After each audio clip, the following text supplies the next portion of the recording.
imeshaungwa chumvi, unaongeza tena chumvi. Haijatosha. Kama endelea sasa kunijibisha. Endelea kunijibisha, nadhani maisha ya Dar es Salaam ni mepesi kama unavyodhani hivi.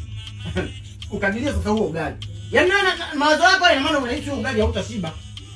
Yaani unaona ugali unaishi kama vile hautashiba. Endelea na mawazo yako hivyo. Mimi nakuona tu. Kaka make. Unajua sana kuna elimu. Unachoka mimi baba yako. Toezea juu juu. Sio lazima ufanye hivi maharage. Hilo tonge toezea juu juu.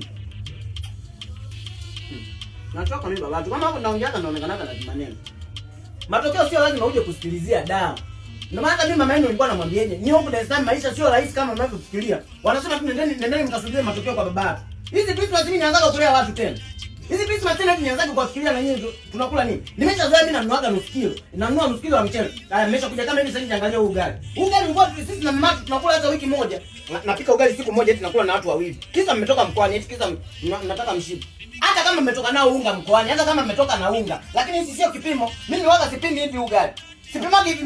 Chumvi hizo na kama kila nakwambia hiyo chumvi usiweke hivi. Unaweka hivi chumvi. Endelea kuweka hayo machumvi. Tatu buku. Haya, endelea kujifanya unasema hivi tatu buku. Unaona zaidi haya maisha ni ya mkoani haya. Basi utakula ugali nusu afu nusu. Endelea kunijibisha sasa. Uone kama sikurudishi kweli. Endelea kunijibisha sasa.